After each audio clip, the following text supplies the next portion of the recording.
Yeah, so anyway, he had a really, really good hiding, yeah. And I paid Lizzie's money. And I went and see her and I said, look, I've done dealt with that guy. He's been really, really hurt, yeah. And she went crazy, man.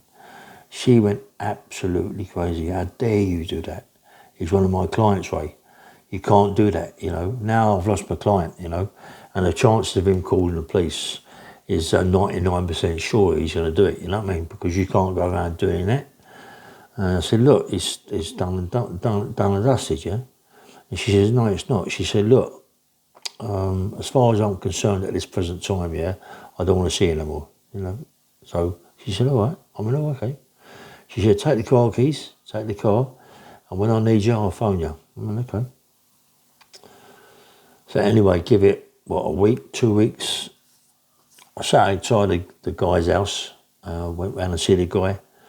I waited for him to come down the road, walked up to his place. I walked up to him, he screamed like a baby, man. He screamed like a baby. He thought he was going to get it again, yeah. I said, listen, I really will apologise. I'm out of order for what I did. You was out of order for what you did, yeah. He said, look, I'm really sorry. He said, but I got involved big time on drugs. I got involved big time on crack cocaine. He just took over me, and I said, and I took liberties, and I'm very sorry. He said, and, please accept my apologies. I said, look, I'm here for you to accept my apologies. He said, look, let's just call it a day, yeah? Let's just call it a day, and let's not do none of this crap again. I said, I still want to see her. Tell her I still want to see her, yeah?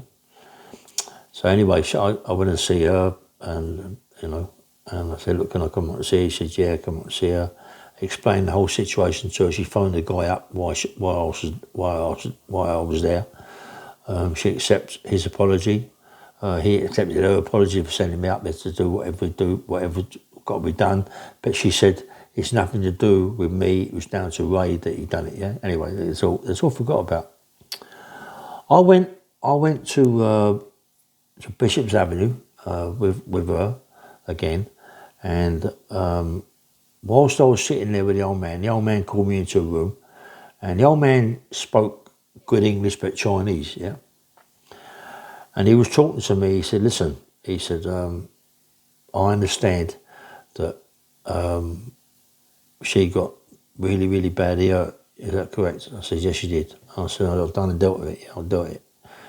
And she said, what? He said, what did you do? I said, well, I told him what we'd done. We bashed him right up and really, really hurt him. He said, that's not good enough, you know. He said, he done that to my daughter. That's not good enough. He said, listen, it's got to be done and dealt with properly, this. You can't be just giving this guy a clump and it's got to be forgot about, you know, in his Chinese way you're talking. So I'm saying, look, you know, what do you want me to do? So he said, look, use your only initiative, whatever you call it, yeah. You do what you feel what really should be done. What he done to my daughter should be done to him. You know, I said, okay, you know, whatever you want me to do, I'll do. He says, you don't tell her that you did it. Right, I went, okay. Anyway, me and him, we got on really, really well. I didn't tell him that his daughter's on crack. Everyone, that would be it for me. They'd more like put me in a box, you know what I mean? I didn't tell him his daughter's on crack. He would go mad. And I bet he knows something's not right. So we eventually got hold of this guy, and it's all my mates who've done it, all masked up, this, that, and the other, and they really sort him out, yeah, because at the end of the day, they found out that it's not only is he a client, but he's also very, very gay, you know, and he likes to play games and do things not normal to a girl, yeah. So they done not things that normal to him, but in a nasty, nasty way. They bought strapodectomies and they saw all sorts of stuff and really obliged him bad, but he might have liked it. They didn't bash him up, yeah? They didn't bash him up. They just done and dealt with him that way. They sexually abused him really, really bad, so he had to call the hospital, get the hospital to stitch him up and do the same to him. She got to hear about what happened, and she called me up to the house and we had a chat. I said, no, not to do with me. He must have upset someone else and done the exact same thing to someone else. She said, well, he's in hospital now and he's in a bad way. He's getting stitched up and this. I said, well, whatever goes around comes around, yeah? She said, well, this seems suspicious to me that it's this. Anyway, I said, listen, it's nothing to do with me, you know, nothing to do with me whatsoever. So when I went back to Bishop's Avenue to see the dad and to talk to Dad with her, Dad pulled me into the room, had a little chat with me. Dad gave me some money. Dad gave me a big bag of money. I don't say what it was, but it was a big bag of money that I'd give to a couple of my mates who had done the business. The old man said to me, listen, I understand that you look after my daughter. I understand that she is an escort. And he said, I know that, yeah. I've tried my hardest to get her off that game. She is a high-class escort. She gets good money and she wants to be very independent. But as long as you look after her and don't hurt her, I'm 100% behind you, yeah. But my daughter is my daughter, and that's it. So in a way, I got a little bit trashed, you know, because I thought to myself, if he ever finds out that she's on crack, I'm in trouble because I'm with her now. So I should know that she's on crack and I should tell him. So I said to her when we got back to the house, we're sitting down having a chat and got on the pipe with her, like, and I said to her, look, does your dad know you're on crack? She said, no, he'd kill me, Ray. I wouldn't be seeing him again. If he found that out, he wouldn't kill me. I said, listen to me. He pulled me into the room and I said, is my daughter on any sorts of drugs? I said, no. Right? And don't ever tell your mum or your sister that you're on any sort of drugs because it'll come back to me, yeah? Never ever say anything like that, yeah? Never, please. She said, no, I never say it. What did she do? Her sister comes up to the house. I'm not there, yeah? Her sister comes up to the house with her husband and this, that and the other, and she's having a drink, and a pipe was in the drawer, one of the drawers, yeah? Her sister pulls out a drawer to get something, and there's a pipe in there, yeah? A Martell bottle. And she said, what's this? So she said, oh, I don't know, you know, I found it and I just put it in the drawer. She said it's got some stuff in the end of it, some like iron wall or something, metal wall. So she said, I don't know what it is. She said, oh, it just seems very strange to have that in the drawer. You found it outside and you brought it in and put it in the drawer. What's all that about? So when she went back to her dad's, the daughter told her dad what she'd found in her drawer. The old man, being very suspicious, he half knows what's going down, yeah? So he comes to the house, her house, and really gives it to her big time. He comes in with some people and gives it to her big time. What are you on? She confides to him that she's on crack. He's now gone mad. He has gone mad because now he knows that I'm on crack, or I know she's on crack, and I lied to him. She phoned me up, yeah? I swear to God, after she phoned me up, I said to her, listen, you won't see me no more. You won't see me ever again. I'm not a person that gets frightened of anything, right? I'm not afraid of no one as such. But when she told him, and I know now that he's looking for me because he knows that I lied to him and I know that I'm going to suffer the consequences. It's me that's going to get it, not her, yeah? Even though something might happen. But the best thing that happened to her was, right, that he took her to Bishop's Avenue, got rid of the flat, he took her back home to Bishop's Avenue, give her an apartment in there, give her a proper apartment in there and made her not go on the game, not be an escort, nothing, give her a bit of business to do, and that was it, yeah?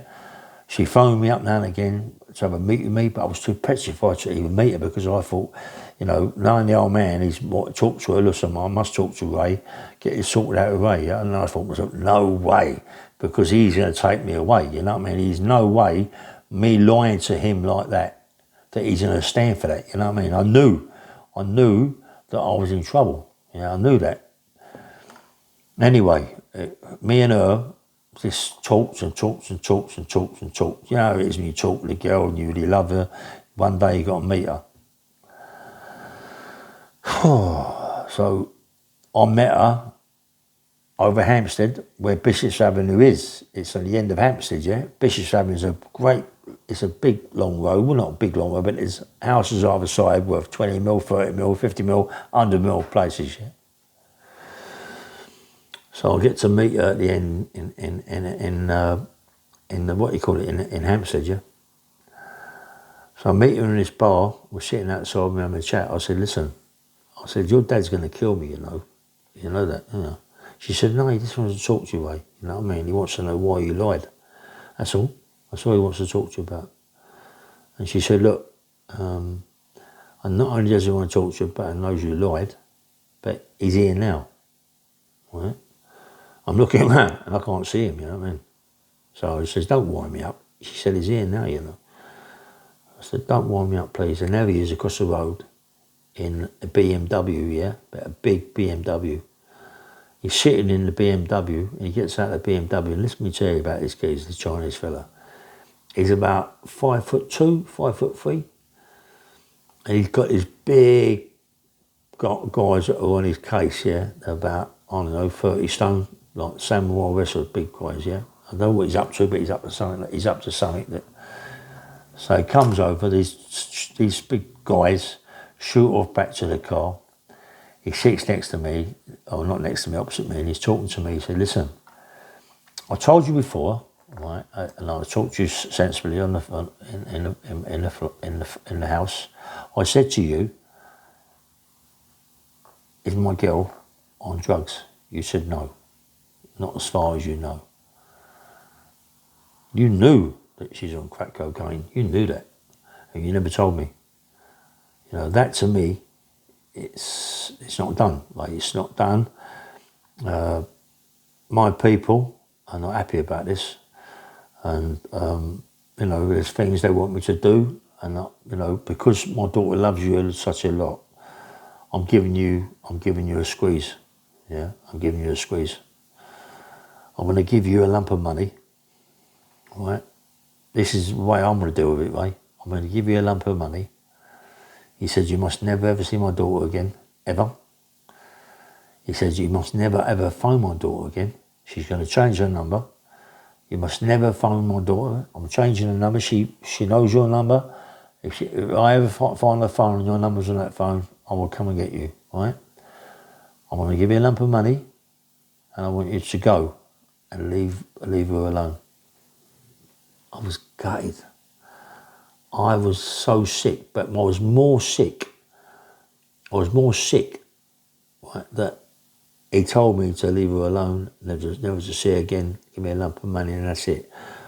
But I told him what I'd done to the guy, yeah, I told him what I'd done to the guy, but he said that had to be done anyway. He said, he said, look, listen, he said, fair play to you, you've done what I asked you to do, yeah? I asked you about the crack cocaine, he said, she's not on it. Right? My daughter could have died, down to you, down to the crack cocaine. That's why they abused her, because of the crack cocaine. But because she loves you so much, I'm giving you a squeeze. I'm giving you money to stay away from my daughter. It's the last warning I'm telling you, stay away from my daughter. So he gave me a lump of money. And his daughter doesn't know nothing about this. I just got up and left. And just went down the road, got on Hampstead Station, was just down the road from there, got on a train, and got out of the way, yeah. From this day that I'm talking to you, this is like 21 years, maybe 30 years. I've never seen her. I've never ever seen her. I've got photographs of her, and I think I might have put a photograph up on YouTube a long time ago. She's very, very beautiful, right? And I ruined it, you know, by not telling the old man. But if I had told him what he'd done to me, then more likely, at that time, he might have done things to me that, you know, you never know with these people. From that time, I never see her again. From that time, I didn't even trust him. I was always aware of motors and motorbikes and this, that and the other. Never knew if I'd get it, you know, from him, you know what I mean? because of what I'd done, because I didn't confide in him. I didn't tell him what was going on. That's my girl. I'm not going to tell him. I didn't know, being what he was. He's definitely some sort of triad. He's definitely some sort of high top man, mate, mafia man. It's definitely 100% he was tops, mate. You know, and the people that wrap around him, you wouldn't want them to go with you, mate. I'm telling you. Even though I can have a right fight, mate, and I don't. Oh, come on, I would have had a right row, but they're they look like big samurai fucking geezers. You know what I mean? What do you call them? Who's what do you call them? I'm not quite sure what you call them, but they're them big guys, yeah.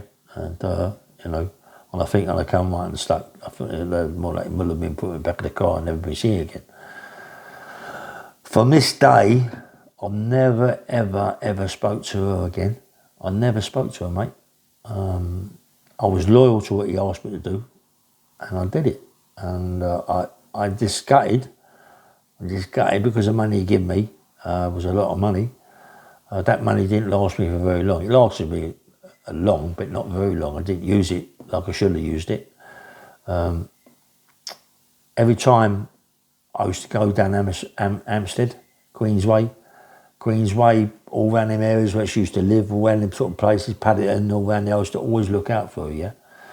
But a couple of times I've been down Bishop's Avenue. A couple of times I've looked down Bishop's Avenue. I wouldn't want to be seen by the old man.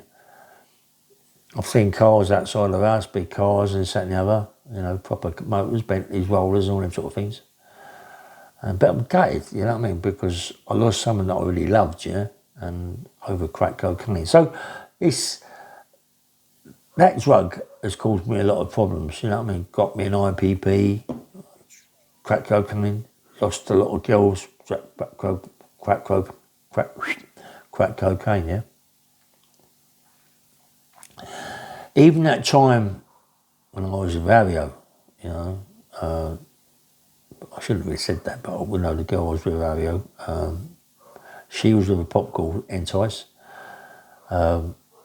She's another one on crack, big time, yeah. But when I had money, a lot of money, when I say a lot of money, 14 grand, 15 grand is a lot of money to spend in 2 days. Me and Ario and her sister wanted some sort of game, yeah? They love all that, don't they, on the crack, these girls are crazy. So she wanted me to go to Radisson. The Radisson, she's been there before. Yeah, I know that she's been there before, but she asked me to go there. Asked me to go to the Radisson Red Walding Hotel, get a room. It's a suite, penthouse suite, and proper beautiful place. Not penthouse suite, sorry, normally suite, but it's like a penthouse. It's massive, mate. In there's a big jacuzzi, a pool and everything, and a big magnums with bottles of champagne. It's not a pool, it's a bath, but it's massive. And when I went in there was her mate, and there was her sister and other girls, and I'm just walking around naked. I'm just enjoying it, you know what I mean? Not that you can do anything, because on crack you're out your nut, you can't do nothing, you just got terrible thoughts. Women are absolutely crazy on it. They're crazy on that gear, you know what I mean? It's like a horny thing for them, but no, for us it's horny, but we can't do nothing. But I can't anyway. And I was watching what was going on for 2 days. Buying crack, people coming in with crack. She was going out and getting in the cab, shooting off, going places, buying the crack, coming back, this, that and the other. And after 2 days, 3 days, it was all over, yeah. Out of a nut, I had no more money left. I couldn't even get a cab home. I was stoned out my nut. The reason I couldn't get a cab is because of the state of me, yeah. Ario and her sister got a cab. They had money to get a cab. They left me there. I come out and couldn't get a cab, so I had to walk from the Radisson Edwardian all the way down a Gropius Road to my mum's house, staying at my mum's. I had my place in Brentford, yeah. I didn't, I was showing my mum's. And mate, believe me, mate, to walk all the way there. But when you're on, it seems to me that when you're on that sort of drug, you float. You float. You don't walk, you float, you know what I mean? And yeah, it's me and her just, me and Ario got very close, same thing, crack cocaine, doing silly robberies and all that, and getting more money and more money, more silly robberies, getting more money, going hurting people, getting money, and in the end of it, well, IPP. In the end of it, IPP. Car phone warehouse, everything, all in phones, hurting people, big bird. Big bird, mate. 2.5 years IPP. I'm still away now. Still doing it now, 21 years later. Is it worth it? No, it ain't worth it, mate. It ain't worth it. I wouldn't even look at a bit of coke now. I wouldn't even look at a bit of crack. I wouldn't even drink. I'm petrified. I'm petrified of it, mate. Honestly, I don't want to get involved in anything like that. I'm just petrified of it. It frightens the life out of me, you know what I mean? To think that can give you 21 years in prison. That can kill people, you know what I mean? And it does. And if it doesn't kill people, you kill people. You know, that's the sort of drug it is. Anyway, this is just Bang Bang Rail. Take care, nice one.